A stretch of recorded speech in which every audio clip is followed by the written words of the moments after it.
इस कार्यक्रम के पुण्यार्चक हैं श्री लोकेश जैन, अनिलेश जैन, नेही जैन, रिद्धि जैन, अनिलोक जैन। इस कार्यक्रम के निवेदक हैं बाल ब्रह्मचारिणी जयू दीदी, पूनम दीदी, श्री कुंथु सागर विद्या शोध संस्थान आलते, श्री क्षेत्र कुंथुगिरी तीर्थ हाथ कड़ंगले, जिला कोल्हापुर।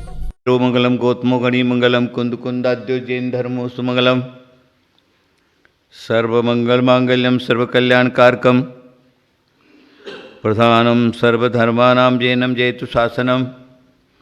जय बोलो 1008 श्री चिंतामणि पार्श्वनाथ भगवान की, जय बोलो 1008 श्री महावीर भगवान की, जय बोलो 1008 श्री सबमें शिखर सिद्ध क्षेत्र की, बोलो 1008 श्री अनंतानंत परम सिद्ध भगवान की, परम गुरुदेव आचार्य श्री महाविकृति जी महाराज की, परम गुरुदेव आचार्य श्री विमल सागर जी महाराज की, परम गुरुदेव आचार्य धर्म सागर जी महाराज की, तीन कमनो करोड़ मुनिराज की, अहिंसा परमो धर्म की।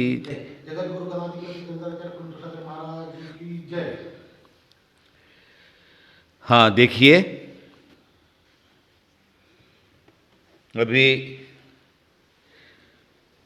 नमोकार मंत्र का महात्मा 2 दिनों से पीछे चल रहा था। मैं फिर उसी विषय को लेता हूँ, क्योंकि ये नमोकार महामंत्र जो है एक ऐसा महामंत्र है जिसको कोई भी जपता है,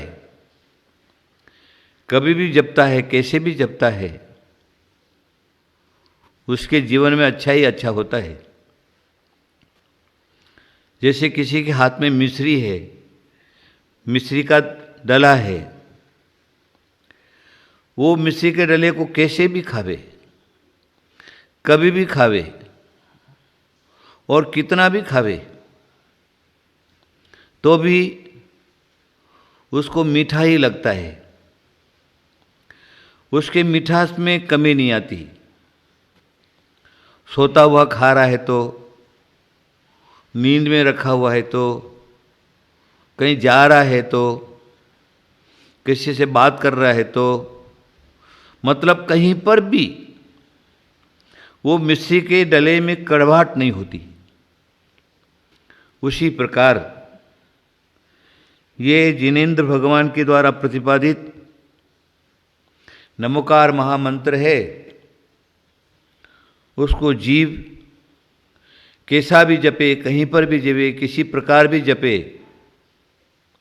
सोते हुए, उठते हुए, बैठते हुए, खाते हुए, चलते हुए, फिरते हुए, तो भी उसको कभी नुकसान नहीं होता, उसका कल्याण ही कल्याण होता है। अगर मरते समय भी इसको जाप कर लेता है तो ध्यान में रखिए, मरते हुए को कोई नहीं बचा सकता। एक जगह कह दिया है, मणि मंत्र तंत्र बहु हुई मरते न बचावे कोई। तो जब मौत आती है, आयु कर्म क्षय हो जाता है जीव का, तो उसको मरना ही पड़ता है। मरने से कोई नहीं बचा सकता। अगर उसकी मरण नहीं है और नमोकार मंत्र का जाप्य कर रहा है, आयु कर्म क्षय नहीं हुआ है, तो बच जाएगा, मरेगा नहीं। कहीं ऊपर से नीचे गिर रहा है, नमोकार मंत्र का अगर जाप कर रहा है तो फूल की तरह नीचे आ जाएगा, उसको चोट नहीं लगेगी। कहीं पर भी किसी प्रकार का जल में, स्थल में, अग्नि के बीच में, पहाड़ के ऊपर, गुफाओं के अंदर, जहाँ कहीं पर भी इस मंत्र का जाप्य करता है तो उसका कल्याण ही कल्याण है, कहीं नुकसान नहीं होता। और मरण आ ही गया है, मरण का अंतिम समय आ गया है मरने का। और उस समय अगर नमोकार मंत्र को जप कर लेता है, मन में धारण कर लेता है, चिंतन कर लेता है, मनन कर लेता है, तो आचार्य कहते हैं उस जीव को स्वर्ग की प्राप्ति अवश्य ही होती है, दुर्गति कभी नहीं होती। जन्म जन्म कृतम पापम जन्म कोटि समार्जितम जन्म मृत्यु जरा मूल्य हनते नमोकार मंत्र पठनात्। जन्म जन्मांतर में किया हुआ पाप है और कोटि जन्म तक पाप किया हुआ है। इस प्रकार का कोई जीव है और नमोकार मंत्र का जाप कर लेता है तो उसका उद्धार हो जाता है। देखिए, ये नमोकार मंत्र का महात्म्य ऐसा है, हम नमो रिहंताणम, नमो सिद्धाणम, नमो आर्याणम, नमो वज्रायाणम, नमो लोई सर्वसावणम, ये 35 अक्षर का जो उच्चारण है, उन्होंने ज्ञानार्णव ग्रंथ लिखा है। उस ज्ञानार्णव ग्रंथ के अंदर ध्यान का विषय दिया है। जीव जो क्या है, आत्म ध्यान करे और आत्म ध्यान को करने के लिए, आत्मा में स्थिर होने के लिए वो क्या करे, क्योंकि डायरेक्ट तो किसको आत्म ध्यान होगा नहीं। तो यहां पर ध्यान का विवरण दे दिया है, पदस्थ, पिंडस्थ, रूपस्थित और रूपातीत। ये धर्म ध्यान के जो 4 भेद दिए, आज्ञा विषय, अपाय विषय, विपाक विषय, संस्थान विषय, तो संस्थान विषय का भेद बताया है।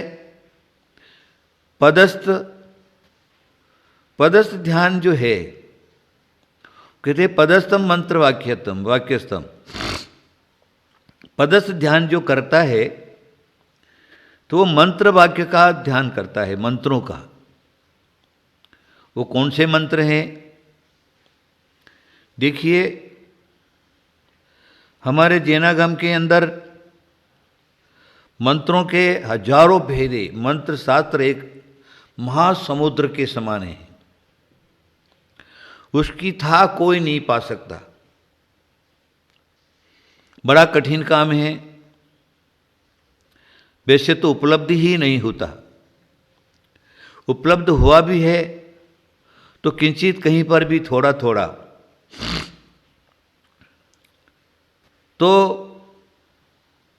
सब जगह से बटोर करके सुभचंद्र स्वामी कहते हैं, विद्यानुवाद नाम का 10वां जो पूर्व है, 11 अंग और 14 पूर्व के अंदर, उसके अंदर से सुभचंद्र स्वामी ने जहाँ और जहाँ कहीं पर उनको उपलब्ध हुआ, वह से अपने ज्ञानावरण ग्रंथ के अंदर संग्रह किया है।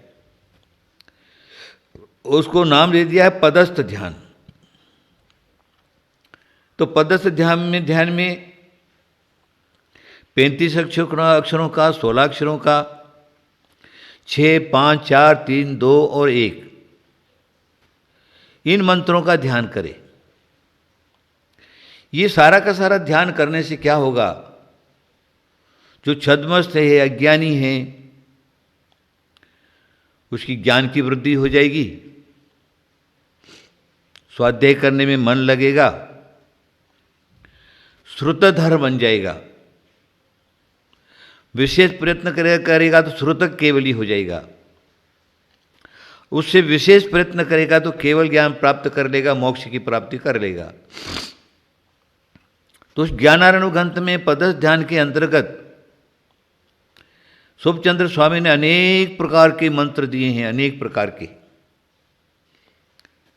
मात्र है नमोकार मंत्र, लेकिन संसारी जीवों के लिए कौन से मंत्र उपयोगी हैं और कौन से उपयोगी नहीं हैं, उसका पूरा का पूरा ध्यान रखते हुए ध्यान के लिए कौन सा मंत्र कार्यकारी है, उसको कैसे जपना चाहिए, कहाँ जपना चाहिए, कहाँ बैठ के जपना चाहिए, ये सारा का सारा विवरण जो क्या है, पहले मैंने मेरे एक उपदेश में आपको स्पष्टीकरण करके बताया है। अभी यहाँ पर कहते हैं कि वही मंत्र शास्त्र जो है वहाँ से और अनेक प्रकार के शास्त्र भंडारों में जो मंत्र शास्त्र थे उन मंत्र शास्त्रों को सब जगह एकत्रित करना, उसको लिपिबद्ध करना और फिर जो क्या है एक जगह करके और उसको ग्रंथ का रूप दे देना, ये बड़ा कठिन काम था। 20वीं और 21वीं शताब्दी में, 20वीं शताब्दी में समझ लीजिए, नाम तो सुने थे शास्त्रों के, मंत्र शास्त्र है, मंत्र शास्त्र है, मंत्र शास्त्र है, लेकिन किसी ने भी उस मंत्र शास्त्रों को हाथ नहीं लगाया। क्या कारण रहा ये मैं नहीं बता सकता, लेकिन जब मैंने देखा इस चीजों को, सबको सब प्रकार के शास्त्रों का प्रकाशन हो रहा है, लेकिन मंत्र शास्त्रों का कहीं पर भी कुछ भी नहीं। हमारे श्वेतांबर जैन भाइयों के यहाँ से भी अनेक प्रकार के मंत्र शास्त्र छपे। तो फिर मैंने ये सोचा कि हमारे यहाँ क्यों नहीं, विचार किया। उसके बाद मैंने आचार्य महावीर जी महाराज के द्वारा संकलित किए हुए मंत्र शास्त्र, उसके बाद आरा भंडार जो शास्त्र भंडार है, सिद्धांत शास्त्र भंडार, वहाँ के भंडारों से और भी अनेक जगहों से प्रतियां उपलब्ध की और फिर मैंने उसके ऊपर और भी अनेक जगहों से प्रतियां उपलब्ध की और फिर मैंने उसके ऊपर कलम 78 के अंदर ये संकलन का काम किया, आहार किया। उसके बाद सोनागिरी के जो 14 नंबर या 17 नंबर मंदिर में एकांत बैठ करके वो हस्तलिखित शास्त्रों का जो है वो धीरे धीरे धीरे मंत्र और उसकी विधि, ये सारा का सारा जो क्या है संकलन किया। प्रतिष्ठा शास्त्र जो है, वसुनंदी प्रतिष्ठा शास्त्र पाठ आदि आदि से शासन देवताओं की क्या स्वरूप है, उनका चित्र क्या है, उनका रूप क्या है, उनके आयुध क्या हैं, उनके वाहन क्या है, विद्याएं क्या हैं, मंत्र क्या हैं, उनका विशेष रूप से महादेवी सरस्वती का प्रसाद, गुरुजनों का आशीर्वाद और मंत्र शास्त्रों के अधिष्ठाता धरणेन्द्र, उनकी महारानी पटरानी महादेवी पद्मावती के सहयोग से और इशारे से मैंने एक ग्रंथ तैयार कर दिया। उसका नाम हमने रखा लघु विद्यानुवाद। जो हमारे गुरु के पास जो मिलता था विद्यानुवाद, उसका एक विषय ही अलग है, उस विषय को कहीं पर भी हाथ नहीं लगाया। लेकिन जो इधर उधर का जो भंडारों में हस्तलिखित प्रतियां थी, उनको एकत्रित करके, उनका हिंदी अनुवाद करके और क्रम से संकलित करके और करीब 1980 के अंदर वह ग्रंथ प्रकाशित हो गया। जयपुर शांति कुमार गंगवाल प्रेस कुंतु विजय ग्रंथमाला से वो ग्रंथ छपा। मैं समझता हूँ समस्त जैन समाज के अंदर, चाहे जैन दिगंबर जैन समाज हो, चाहे श्वेतांबर जैन समाज हो, सब समाज के अंदर इस प्रकार का ग्रंथ अगर कोई निकला है तो पहली बार निकला है। उसका नाम लघु विद्यानुवाद रखा। तो उस लघु विद्यानुवाद के अंदर सर्वप्रथम नमोकार महामंत्र की उत्पत्ति, नमोकार मंत्र को किसने बनाया और उसका स्वरूप क्या है, कितने अक्षर हैं, और व्याकरण शास्त्र से कैसे होता है। तो देखिए, ये सब बातें आपको वो ग्रंथ देखने पर मिल जाएगी। सारा का सारा विवरण देना समय के अभाव में नहीं है। अब हम चलेंगे जो 35 अक्षरों को एक अक्षर में समाहित किया, उसका नाम रखा ओम। तो मंत्र शास्त्रकारों ने ओम को प्रणव मंत्र दिया है।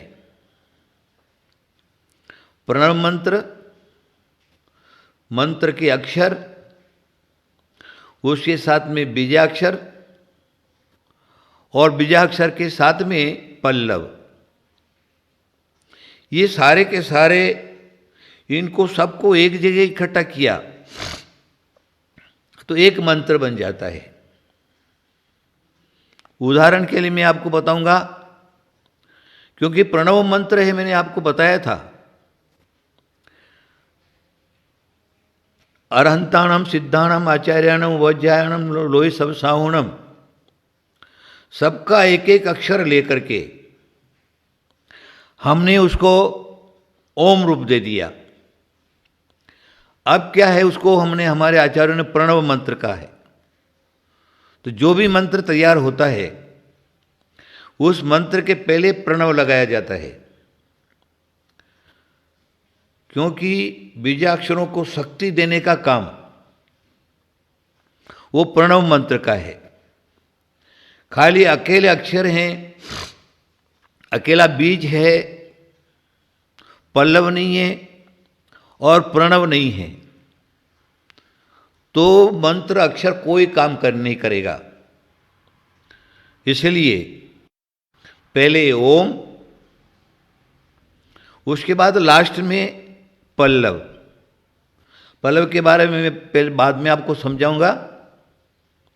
देखिए, जैसे नमोकार मंत्र भी है, तो अब उस नमोकार मंत्र को हम अलग अलग रूप दे देंगे। सबको एकत्रित कर दिया तो 35 अक्षर का हो जाता है। अब मोक्ष प्राप्ति के लिए तो 35 अक्षर का हम जाप करेंगे, लेकिन संसारी जीव है, विभिन्न विभिन्न उसके कार्य होते हैं। तो विभिन्न विभिन्न कार्यों के लिए उस मंत्र को जो क्या है, अलग अलग हम रूप दे देंगे। तो पहला अक्षर देखिए, 35 अक्षर का हमने दे दिया।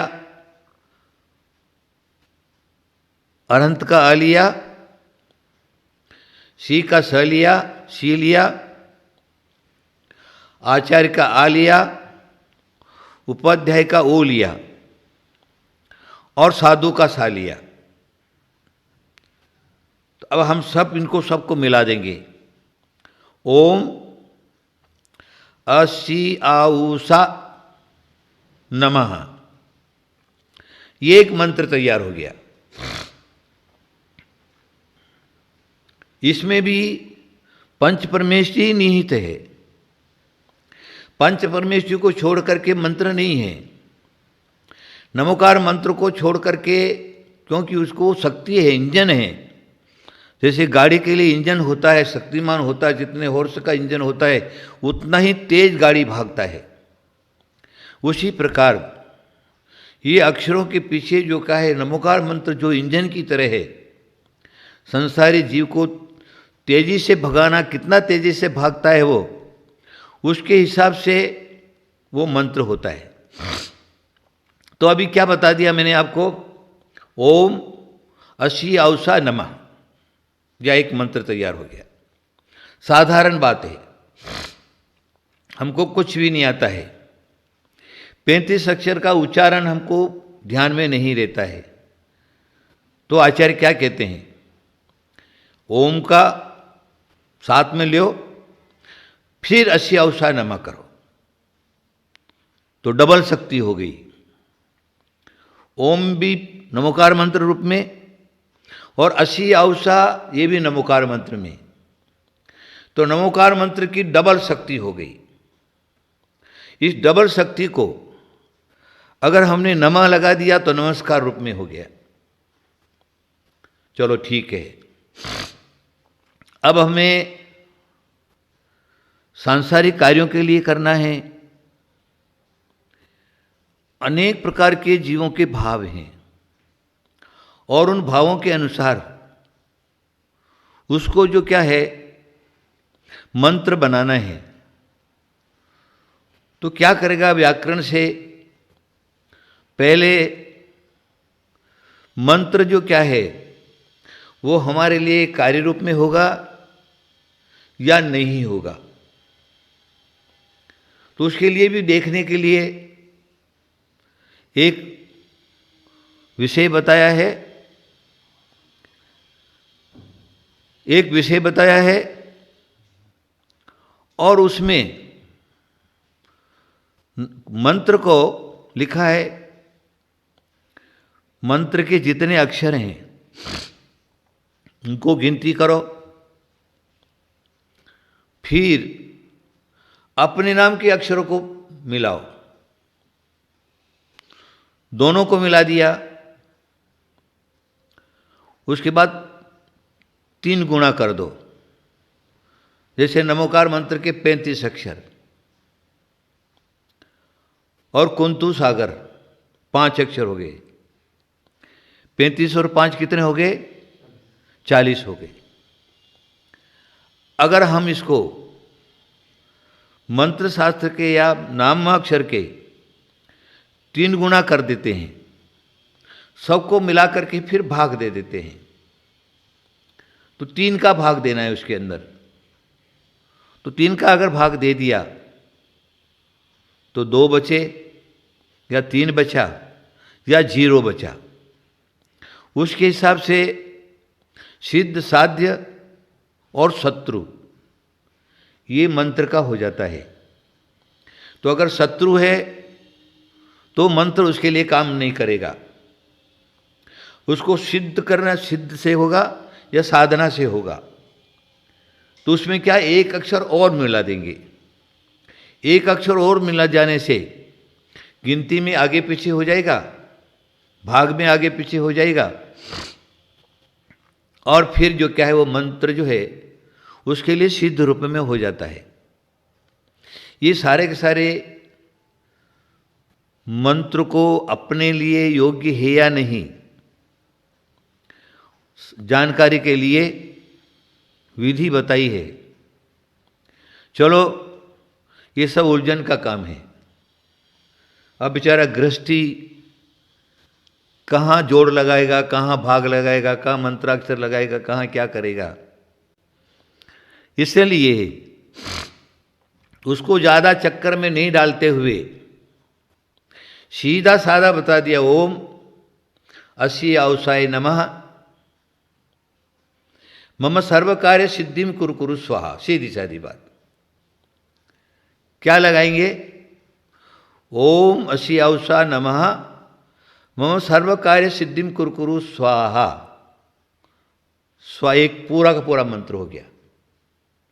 अगर शांति से श्रीचित बैठ करके जिनेंद्र भगवान के सामने माला रूप में बैठ करके और वो जाप्य करता है तो संसार जनित उसके पुण्य के अनुसार उसको कितना मिलना है उसके हिसाब से उसके संसारिक जनित जो भी कार्य है कार्य की सिद्धि कर देगा। लेकिन अच्छे कार्य की सिद्धि करेगा, बुरे कार्य की नहीं। क्योंकि तुमने भावना बना दी अमुक मेरा शत्रु है और जो क्या है वो मेरे को तकलीफ दे रहा है तो मर जाए, उसका परिवार नष्ट हो जाए, उसका एक्सीडेंट हो जाए, उसका ऐसा हो जाए। क्योंकि सर्व कार्य में वो भी तो कार्य है ना।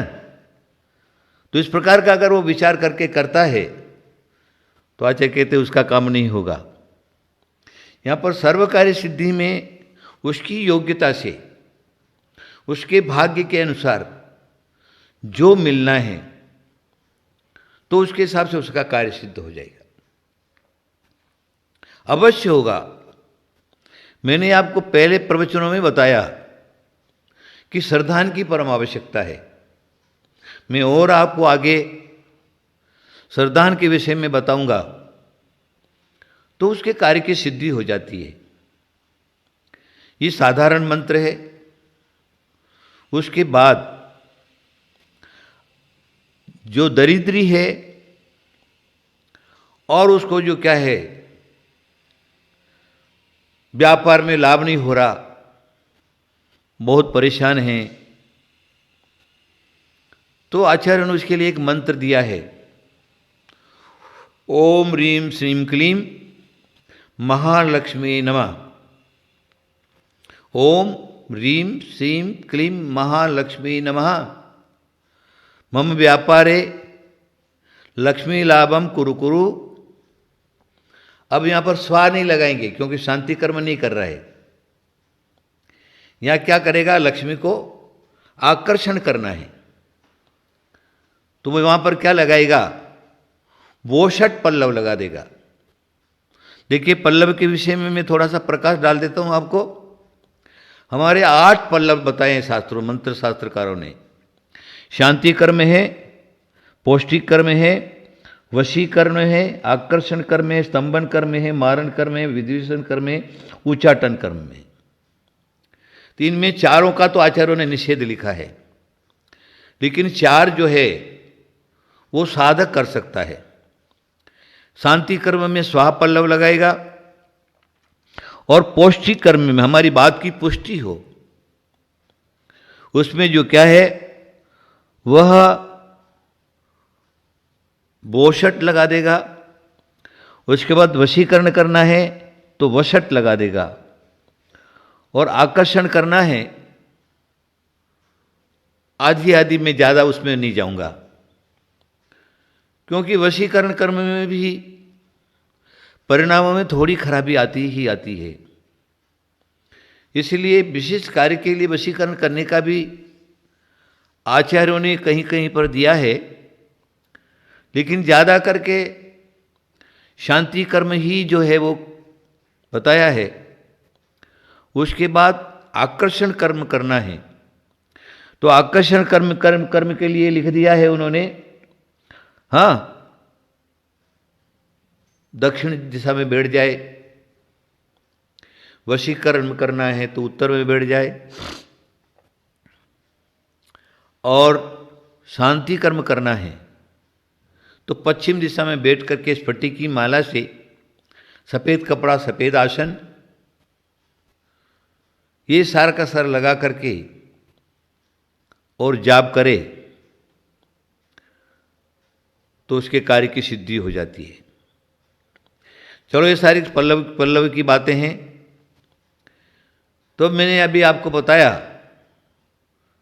ओम ह्रीं श्रीं क्लीं महालक्ष्मी मम व्यापारे लाभम कुरु कुरु, वोषट लगाएगा, वोषट। लक्ष्मी को आकर्षण करना है,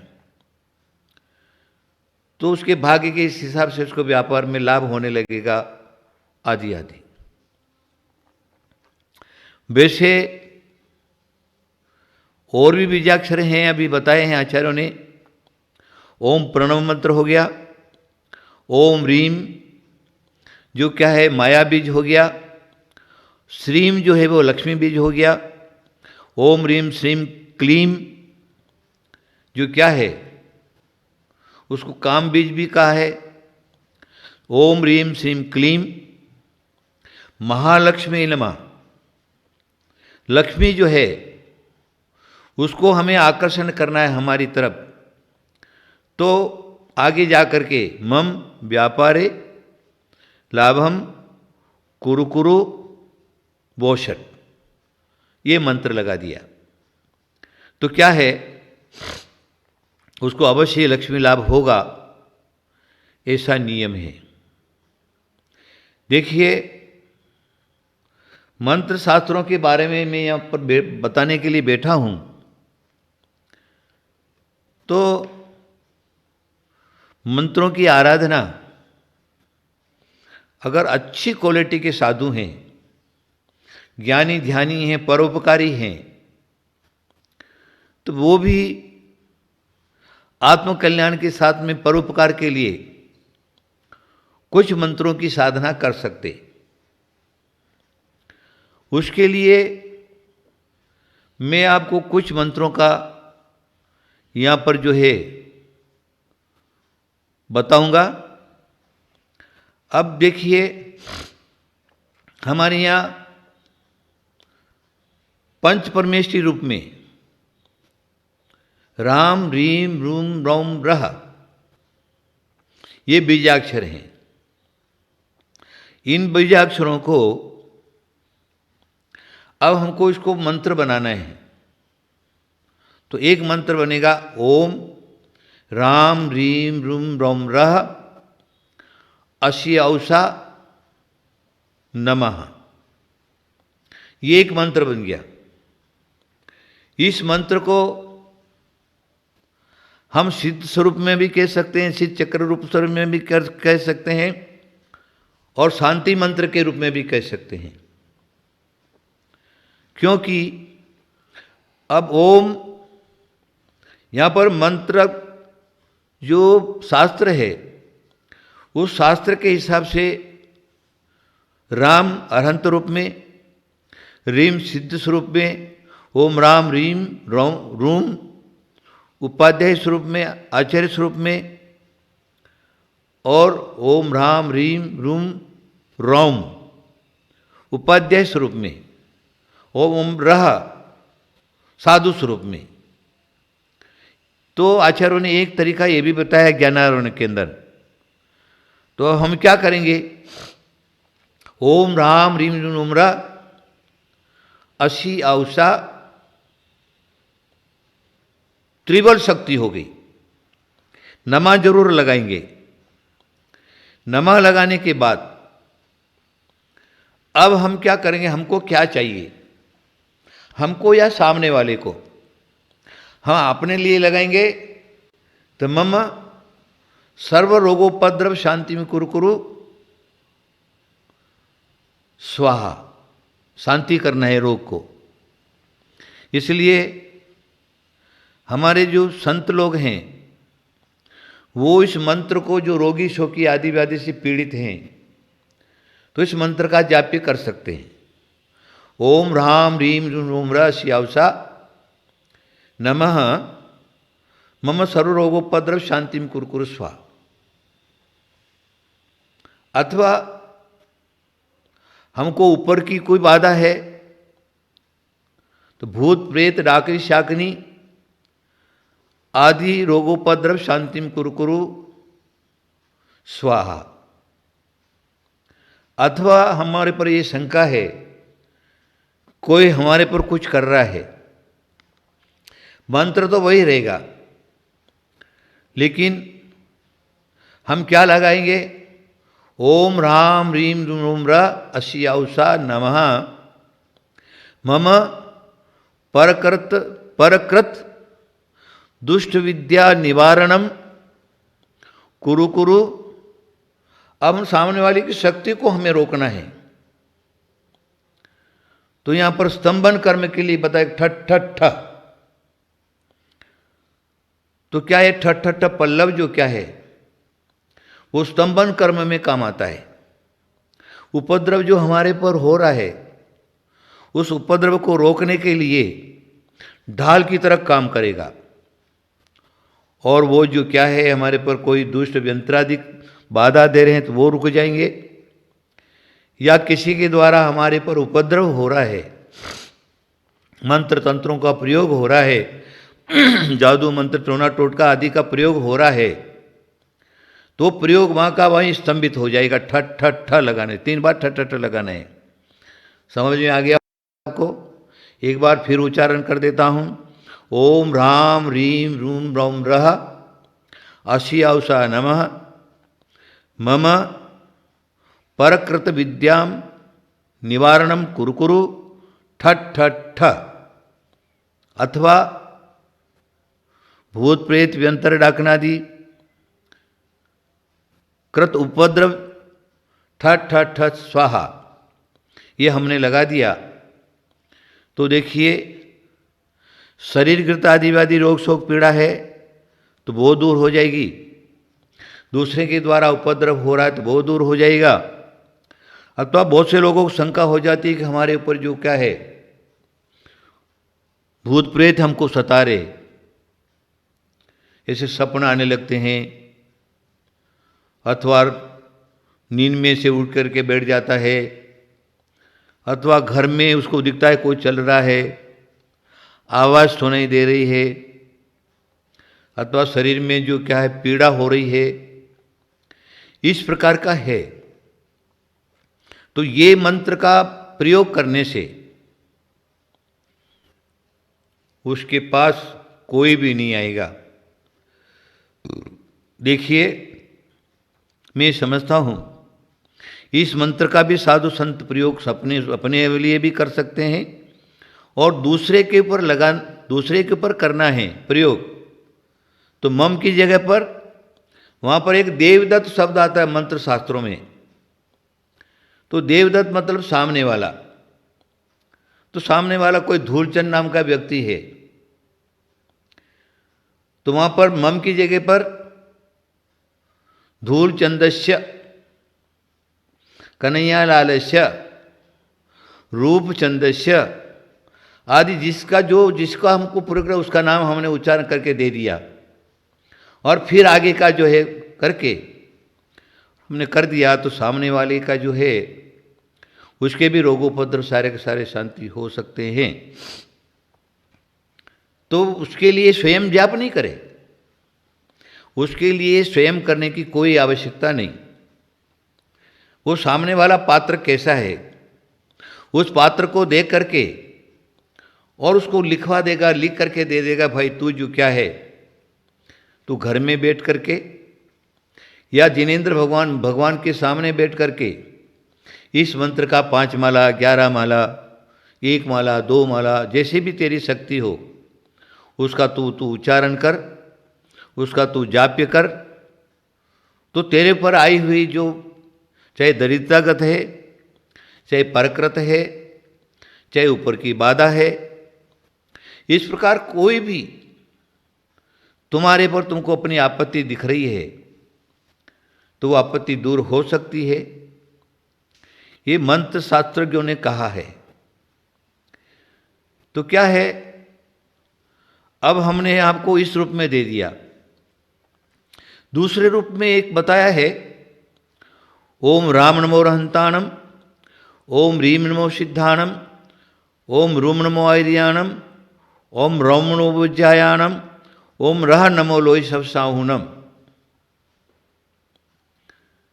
ये एक मंत्र तैयार हुआ। उसके बाद मम लगाना ही लगाना है, स्वयं को करना है, स्वयं का कल्याण करना है, स्वयं के ऊपर आपत्ति दूर करना है। तो इस मंत्र को आगे आपको कैसा चाहिए, शांति कर्म चाहिए तो स्वा लगा दीजिए, और उसके बाद जो क्या है पौष्टिक कर्म करना है तो स्वधा लगा दीजिए, है ना। और फिर क्या है वशीकरण लगाना है तो वसट लगा दीजिए, और आकर्षण करना है तो वोषट लगा लीजिए। लेकिन ये पल्लव लास्ट में लगाना है, पहले नहीं। तो एक मंत्र तैयार हो गया, और उस मंत्र से आपके मन में जैसे भी भाव हैं उस भाव रूप में आपके कार्यों की सिद्धि हो जाएगी।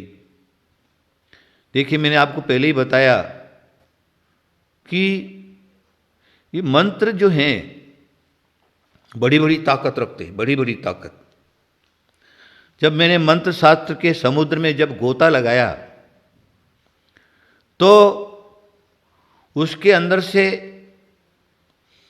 बड़े विषय उसके अंदर से बाहर निकले, और मंत्र शास्त्रों की शक्ति भी देखी। जहाँ पर स्तंभन कर्म है तो जैसे हमारा कोई विशेष धर्म प्रभावना का काम है और मेघ बरसात धड़ाधड़ बरस रही, हमारे कार्य में बाधा पड़ रही है, तो हम मेघ संबंधी जो विद्या हैं उसको सिद्ध करके और उसका जाप किया, एक बूंद भी पानी नहीं बरस सकता। दूसरा, जहां पर दुर्भिक्ष होने की संभावना है, सालों से दुर्भिक्ष पड़ा हुआ है, लोग प्यासे मर रहे, पानी के बूंद बूंद से तरस रहे, और कोई अच्छा साधक परोपकारी अगर वहां पर पहुंच गया तो क्या है, मेघ कुमार नाम के जो विद्याएं हैं, मेघ कुमार नाम की जो जलवर्षणी विद्या है, उस जलवर्षणी विद्या को सिद्ध करके और उसका प्रयोग करेगा तो वहां पर जो क्या है, मूसलाधार बारिश होगी और जो क्या है, दुर्भिक्ष खत्म हो जाएगा, सुभिक्ष हो जाएगा। देखिए, शास्त्रों में उदाहरण मिलता है कि एक बार एक गांव में दुर्भिक्ष पड़ रहा था, लोग बहुत परेशान थे। तो लोग जो क्या हैं, भट्टारक के पास पहुंचे, बोले महाराज हमारे गांव की हालत बहुत खराब है, दुर्भिक्ष पड़ा हुआ है, लोग पानी पानी से तरस रहे, सब हो रहे, आप कुछ हमारे पर कृपा कर दो।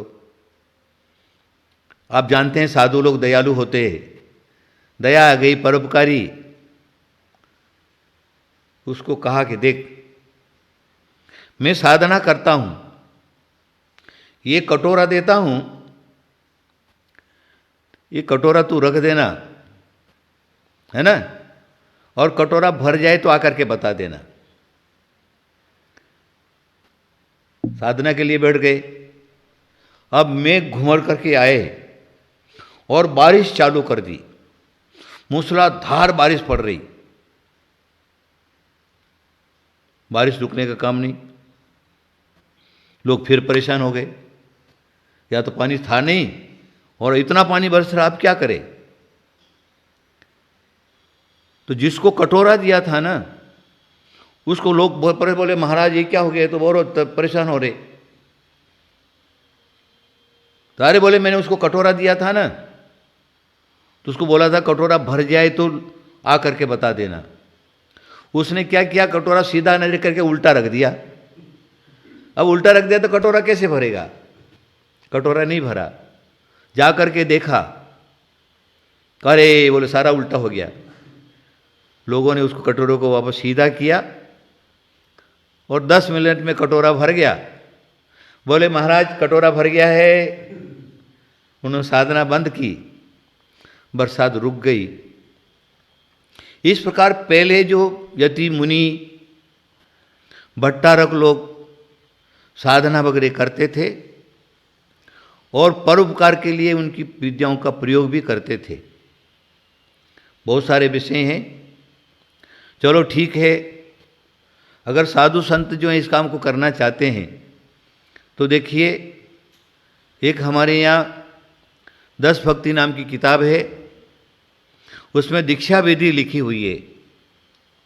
दीक्षा विधि के अंदर पहला मंत्र दिया है, उस मंत्र का स्वयं उपयोग कर सकते हैं, दूसरों को भी उसको कर सकते हैं। अभी देखिए आप, वर्तमान में जो कोरोना काल जो चल रहा, उस कोरोना काल के अंदर मैंने उस मंत्र का प्रयोग किया है और मैं ये समझता हूँ लोगों को 70% फायदा मिला।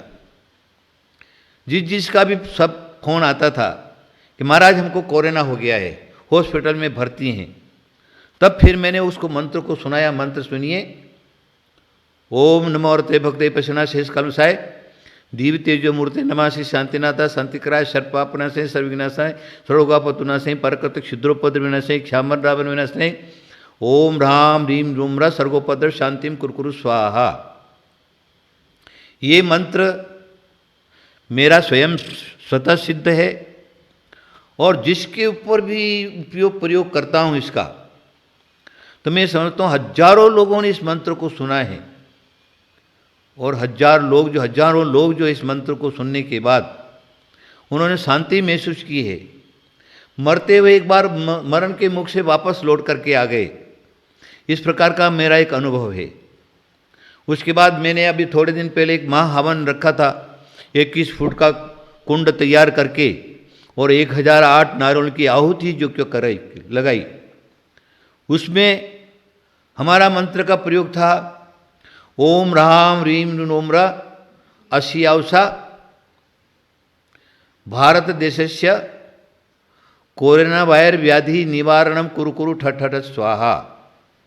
ये मंत्र का जाप्य करवाए और 1.25 लाख मंत्र का जो क्या है दशांश आहुति दिया, और करीब करीब मैं समझता हूँ 2000 नारियों का जो क्या है अंतिम आहुति लगी। उसका प्रभाव ये ऐसा रहा, मैं समझता हूँ कि लोगों का पुण्य, लोगों का पुरुषार्थ ने काम किया है। लेकिन तो भी एक मेरा विश्वास है इस प्रकार का कि जो ये हमारा हवन हुआ, तो भारत में पहली बार इस प्रकार का हवन हुआ और लोगों को शांति हुई, और कोरोना वायरस जो करीब करीब जो भारत से 70% कम हो गया। तो ये मंत्रों का प्रभाव है। इस प्रकार हम शांति मंत्र का जाप्य जो क्या है स्वयं कर सकते हैं और दूसरे को भी बता सकते हैं।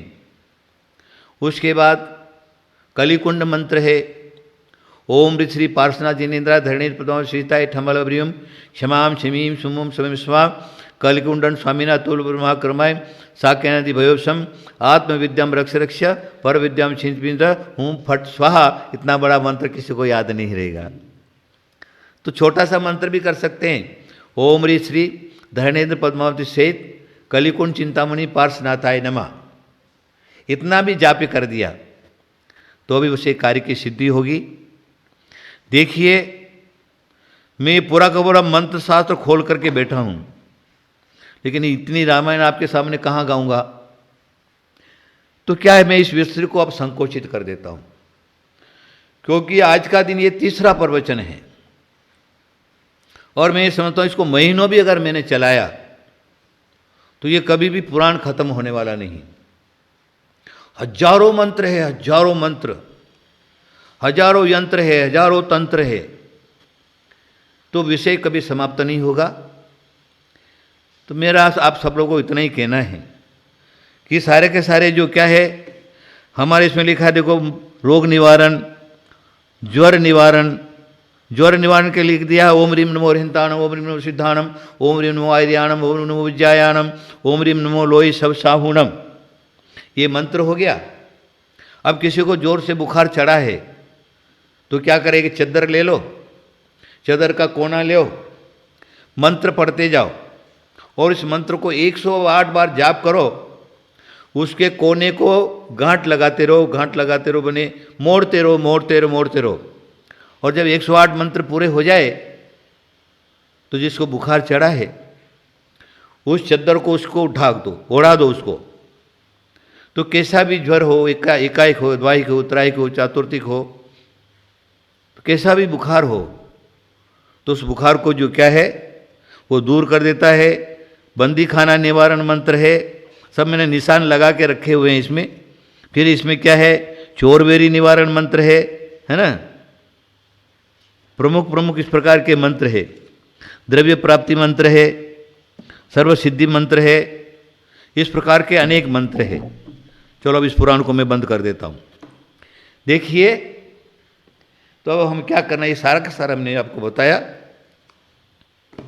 आप क्या करिए, ज़्यादा चक्कर में जाने की कोई ज़रूरत नहीं है।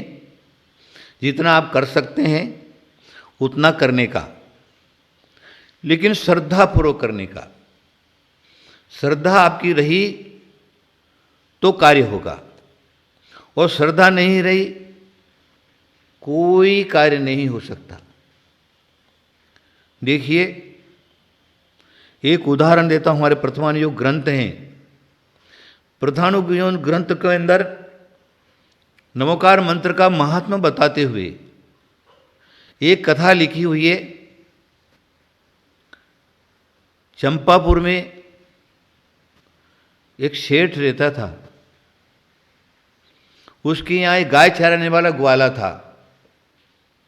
उसका कार्य था प्रतिदिन सेठ की गाय भैंसों को, पशुओं को चराने के लिए ले जाना और शाम को वापस ला करके रखना। वहीं सोता था, वहीं खाता था उनकी यहीं नौकर की तरह रहता था। एक दिन गाय भैंसों को लेकर के गया। अब होता क्या है, शाम हो गई, क्या देखता है ठंडी के दिन है और नदी के किनारे एक साधु आकर के खड़े हो गए।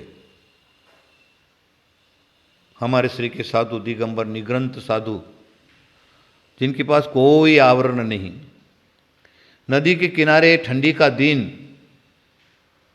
वो ग्वाला सोचता है कि देखो मेरे पास तो इतने कपड़े भी है, ऐसी ठंडी के अंदर ये महाराज, ये साधु रात कैसे बिताएंगे, बड़ी विचित्र बात है, क्यों नहीं मैं इनकी सेवा कर लूं।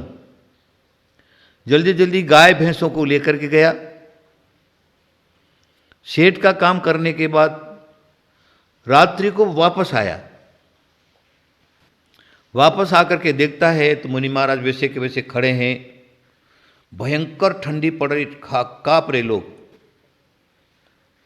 लेकिन जो शीत योग धारण करने वाले महासंत होते हैं, रिद्धि संपन्न संत, उनका ठंडी कुछ नहीं बिगाड़ सकती। इसलिए जैसे कि तैसे खड़े हैं।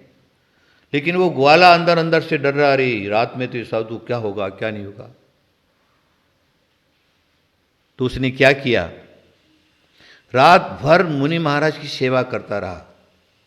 अग्नि जला ली, तपाता रहा। महाराज इधर से गर्मी आ रही, इधर ठंडी आ रही क्या, इधर से ठंडी आ रही क्या, ये हाथ पांव दबाना, ये करना। रात भर सेवा किया उसने। सूर्य उदय हुआ। जो चारण रिद्धि मुनीश्वर रहते हैं वो एक स्थान पर कभी नहीं रहते। सूर्य उदय हुआ, देखा सामने कोई व्यक्ति है, रात भर सेवा की, सोचता है कोई भव्य जीव है, इसका कल्याण होना चाहिए। तो उन्होंने क्या, नमो अरिहंताणम, नमो सिद्धाणम, नमो आर्याणम, ऐसा उच्चारण करके आकाश में उड़ गए, चले गए वो तो। अब वो ग्वाला सोचने लगा, ये जाते जाते महाराज मेरे लिए कुछ बोल करके गए। बेचारा ग्वाला तो था ही, अनपढ़ था, अंगूठा छाप उसको क्या, सब तो भूल गया। नमो अरिहंताणम, नमो अरिहंताणम याद रह गया। चलो ठीक है। अब वो मुनि महाराज का वचन है, हरदम चिंतन चनन मनन करना है। तो नमो अरिहंताणम, नमो अरिहंताणम, नमो अरिहंताणम, नमो अरिहंताणम करता था। उसका जो सेठ था उसने सोचा ये क्या बड़बड़ाता रहता है। हे, बोले इधर आ। बोले क्या, तू क्या बोलता है। बोले नमो अरिहंताणम। अरे तो ये तो बताए तेरे को प्राप्त कहाँ से हुआ। तो उसने सारी घटना बताई। बोले अच्छा। सेठ ने सोचा कि बहुत कोई धर्मात्मा आदमी है और इसको चारण आकाश में उड़ने वाले मुनीश्वर का दर्शन हुआ, उनको प्रसाद, उनके मुंह से निकला हुआ वचन, कोई भव्य जीव है। बोले देख तू सुन ले, महाराज ने खाली एक ही शब्द नहीं बोला है, 5 शब्द बोले हैं। नमो अरिहंताणम, नमो सिद्धाणम, नमो आर्याणम, नमो वज्राय, नमो लोई सवसानम। इसको तू याद कर ले। उसको 35 अक्षर का मंत्र प्राप्त हो गया। अब रात दिन नमो अरिहंताणम, नमो सिद्धाणम, नमो आर्याणम, नमो वज्राय, नमो लोई सवसानम, नमो अरिहंताणम, नमो सिद्धाणम, नमो आर्याणम, नमो वज्राय, नमो लोई सानम, रात दिन उसको जपने लगा। क्या किया, चातुर्मास प्रारंभ हो गया। गाय भैंसों को लेकर के गया, जोर से मूसलाधार बारिश हो गया। उसके गाय भैंस जो थे नदी के उस पार रह गए, ये इस पार रह गया, नदी में महापूर आ गया। अब सोचा कि गाय भैंस को लेकर के जाऊं तो जाऊं कैसे, क्या करूं। सेठ की नौकरी है, गाय भैंस नहीं लेकर गया तो सेठ डांटेंगे। इसलिए गाय भैंसों को लेने के लिए जाता हूं तो नमो अरिहंताणम करके नदी में कूद पड़ा। तो नदी में एक लकड़ी बह रही थी, पैनी लकड़ी। जैसे वे कूदा, उसके पेट के अंदर घुस गया, पेट उसका फट गया और नमोकार मंत्र जाप करते करते ही उसका मरण हो गया। अब मरण तो हो रहा है उसका, लेकिन उसने भावना क्या भाई, अरे मैं तो मर तो रहा ही हूं, अब तो बचूंगा नहीं, तो अगर मेरा पुनर्जन्म हो तो उसी सेठ का पुत्र होकर के जन्म हो जाए मेरा। सोच लीजिए आप, वो मर करके और सेठानी के गर्भ में पहुंच गए और फिर जो क्या है उनका जन्म हो गया। सेठ ने उनका सुदर्शन नाम रखा। क्या है ये सेठ सुदर्शन की जो कथा है, बड़ी विचित्र और रोचक कथाएं हैं, बहुत बड़ी कहानी है। यहाँ पर नमोकार मंत्र का प्रभाव दिखाते हुए वो देखिए कहाँ ग्वाला का जीव, कहाँ श्रेष्ठी पुत्र हो गया और उसको ब्रजवृषभ नारद सेनन मिला, उत्तम जाति, उत्तम कुल, उत्तम धर्म मिला नमोकार मंत्र के प्रभाव से। और जैनाचार्य यहाँ पर कहते हैं उसके जीवन में अनेक प्रकार की अशुभ घटना कर्म के उदय से आई, वह सब नमोकार मंत्र से दूर हो गई। शीलवान था, अंतिम में वो दीक्षा ले लेता है और उसी भव से कर्म काट करके मोक्ष चला जाता है। ये मंत्र का प्रभाव है नमोकार मंत्र का।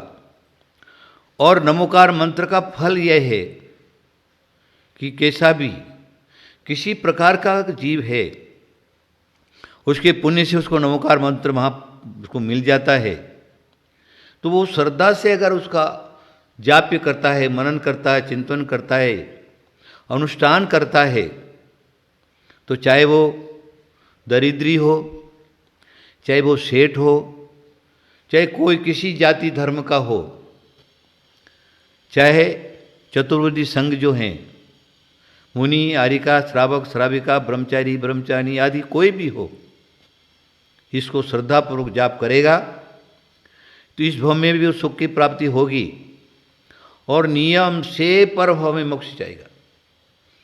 टाल नहीं सकता। शास्त्रों में लिखा है पार्श्वनाथ भगवान ने नाग नागनी को नमोकार मंत्र सुना दिया, वो धरणेन्द्र पद्मावती हो गए। जीवंदर कुमार ने एक मरते हुए कुत्ते को नमोकार मंत्र सुना दिया,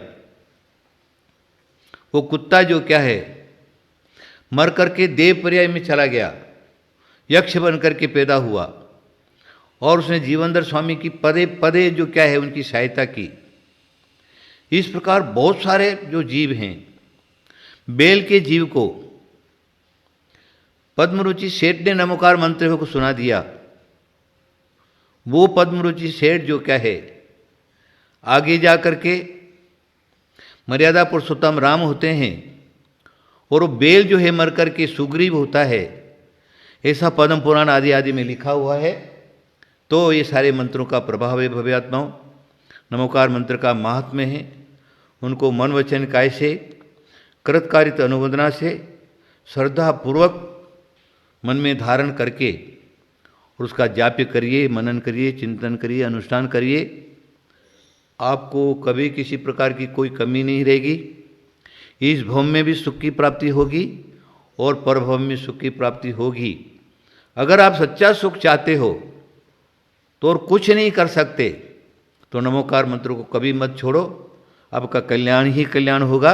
महावीर भगवान की जय। इस कार्यक्रम के पुण्यार्चक थे श्री लोकेश जैन, अनिलेश जैन, नेही जैन, रिद्धि जैन, अनिलोक जैन। इस कार्यक्रम के निवेदक थे बाल ब्रह्मचारिणी जयू दीदी, पूनम दीदी, श्री कुंथु सागर विद्या शोध संस्थान आलते, श्री क्षेत्र कुंथुगिरी तीर्थ हाथ कड़ंगले, जिला